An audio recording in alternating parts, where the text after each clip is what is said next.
ایک درویش تھے، اپنے حجرے سے نکلے، باہر دیکھا تو بارش ہو رہی ہے، انہوں نے اپنے اوپر چادر لے لی، بارش برس رہی ہے اور چادر نہیں بھیگ رہی، حیران ہو گئے یہ کیا ہوا؟ بہت بڑی بات ہے، عبادت کا تکبر مال کے تکبر سے کہیں خطرناک ہے۔ اس نے ہماری زندگی کو بیماریوں میں، سخت ترین بیماری مبتلا کی ہے، اور اپنی زندگی کو سادہ غذاؤں کی طرف مائل کرتے جائیں۔ آپ کہیں گے کہ آپ کی جسم کی 80% نہیں 90% بیماریاں صرف اس کھانے سے، اس کا معمول بنائیں اور ضرور کھائیں۔ السلام علیکم ورحمۃ اللہ وبرکاتہ۔ 28واں روزہ اور 28ویں روزے کی ساعتیں، راتیں، صبح، شامیں، می برس رہا ہے، بارش ہو رہی ہے۔ ایک درویش تھے، اپنے حجرے سے نکلے، باہر دیکھا تو بارش ہو رہی ہے، انہوں نے اپنے اوپر چادر لے لی، بارش برس رہی ہے اور چادر نہیں بھیگ رہی، حیران ہو گئے یہ کیا ہوا؟ پھر دل میں احساس ہے اس کی رحمت کی، اس کی عطا کی، اس کے کرم اور اس کے فضل کی بارش، اور واقعتاً ایسا ہے۔ جو رمضان گزرتا جائے گا، رمضان میں اس کی عنایت اور عطا بڑھتی چلی جاتی ہے، اس کی شفقت، اس کا کرم بڑھتا چلا جاتا ہے، اور اس کی مہربانی بڑھتی چلی جاتی ہے جو رمضان گزرتا جائے گا، جتنا بھی رمضان گزرتا جائے گا، کیونکہ کریم ہے اصل میں۔ کسی نے پوچھا کہ کریم کے معنی کیا ہیں؟ کہا کہ معنی تو بیان نہیں کر سکتا، بہت وسیع معنی ہیں، میں ایک مثال سے بتاتا ہوں۔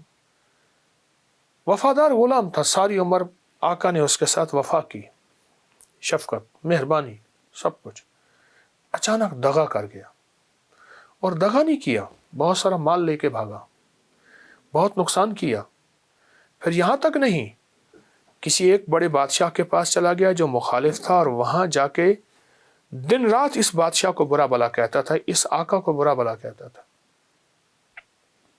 یہ زندگی کا سلسلہ سالہ سال چلتا رہا۔ ایک دفعہ یہ کہیں راستے میں پکڑا گیا، اور اس کو پکڑ کے بادشاہ کے کارندے لے آئے، پکڑ کے لے آئے، راستے میں پکڑا گیا۔ جب لے آئے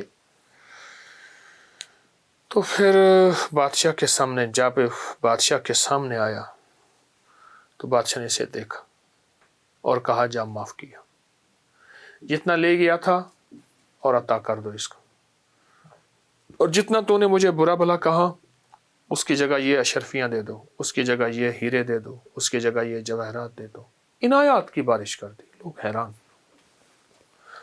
کہا کہ جس طرح لوگ اس پہ حیران ہوں گے جب خطاکار اور گناہگار بندہ اللہ کے حضور جاتا ہے تو اللہ کی شان کریمی، اس کی مغفرت، اس کی عطا، اس کی شفقت، اس کی رحمت بالکل ایسے ہی ہے، اور وہ ایک پل میں بندے کو معاف بھی کر دیتا ہے، عطا بھی، اور جب معافی ایسی کرتا ہے، کہتے ہیں جتنی اس کی خطائیں تھیں اس کے بقدر نیکیاں دے دو، اس کے بقدر ثواب دے دو، اس کے بقدر اجر دے دو، وہ ایسا کریم ہے۔ فرض کہ ایک بہت بڑا شاعر تھا، وہ اور خواجہ حسن بصری رحمت اللہ علیہ ایک جنازے میں تھے، تو کسی نے ایسے زور سے بول مارا، ایک بدترین شخص اس جنازے میں ہے، ایک بہترین شخص اس جنازے میں ہے۔ فرزدق نے نا ایسے خواجہ حسن بصری کی طرف دیکھا اور پوچھا شیخ اس بول کو سنا آپ نے؟ کہا سنا۔ تو پھر بتائیں کہ کون بدترین ہے، کون بہترین ہے؟ میں اللہ ہی جانے، اور میں نے پہچان لی ہے، آپ بہترین ہیں اور میں بدترین ہوں۔ بس ایک چھوٹی سی یہ بات ہوئی، جنازہ ہوا، زندگی کے دن رات گزرے، خواجہ حسن بصری بھی اللہ کے حضور چلے گئے، اور فرزدق بھی فوت ہو گیا۔ فرزدق سے کسی نے پوچھا بعد از وصال کیا بنا؟ کہ میں ہانپتا کانپتا ساری عمر زندگی غفلت کی گزاری، اللہ کے حضور گیا تو اللہ نے کہا او بوڑھے کافر بدکار، کیا لایا؟ کچھ نہیں، میں سمجھ گیا کہ بس اب مجھے ہمیشہ کی جہنم کی مہر لگ جائے گی، فرمایا تیرا ایک عمل ہمارے پاس ہے۔ میں حیران ہوا، تجھے یاد ہے بصرہ میں فلاں جگہ تو نے ایک جنازے میں میرے نیک بندے کو اچھا کہا تھا، میرے دوست کو اچھا کہا تھا اور خود کو برا کہا تھا۔ جو میرے دوست کو اچھا کہتا ہے تو اسی وقت میرا حکم ہوا تھا کہ اس کو اچھوں میں لکھ دو، اور جس کو میں اچھوں میں لکھتا ہوں اسے اپنے مہمان خانے بھیجتا ہوں، قید خانے نہیں بھیجتا، اور میرا مہمان خانہ جنت ہے اور میرا قید خانہ جہنم ہے۔ میں نے اسی وقت اچھوں میں لکھ دیا تھا۔ روزے کی اس زندگی میں ہماری طبیعتوں میں کیسے لوگوں کے لیے اچھا ہونا آ جائے، بہت بڑی بات ہے۔ عبادت کا تکبر مال کے تکبر سے کہیں خطرناک ہے۔ عبادت کا تکبر مال کے تکبر سے کہیں خطرناک ہے۔ عبادت کر لی، 28واں روزہ ہے اور باقی 2 روزے باقی ہیں، اب اپنے آپ کو سنبھالنا اور سمیٹنا شروع کریں۔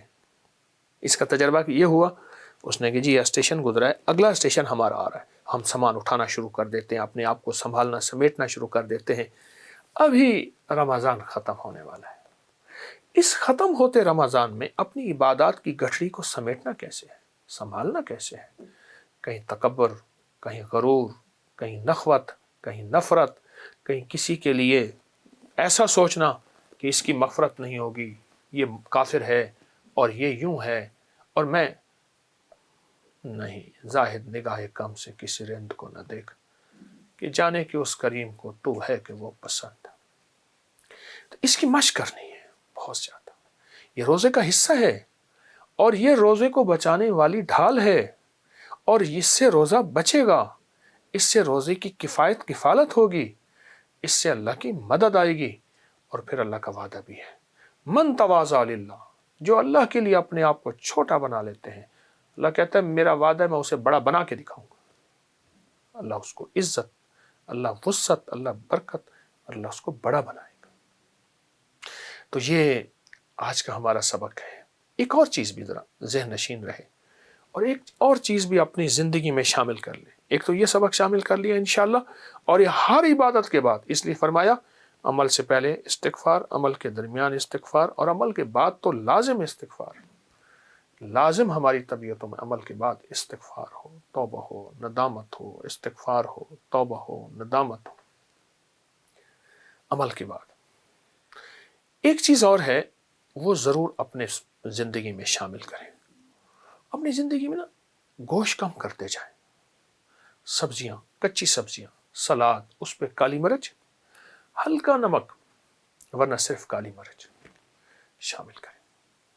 گوشت نے ہماری زندگی کو بیماریوں میں، سخت ترین بیماری میں مبتلا کی ہے، اور اپنی زندگی کو سادہ غذاؤں کی طرف مائل کرتے جائیں، اپنی سادہ غذاؤں کی طرف اپنی طبیعت کو مائل کریں۔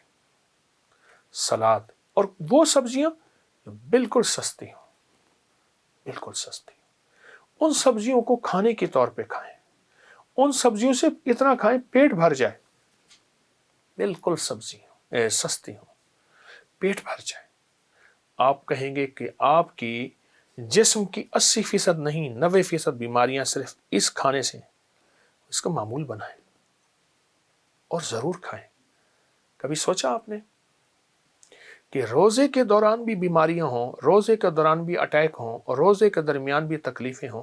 معلوم ہوا کہ روزے کے مقصد کو ہم نے نہیں سمجھا، روزے کے فلسفے کو نہیں سمجھا، روزے میں اللہ کی چاہت کو نہیں سمجھا۔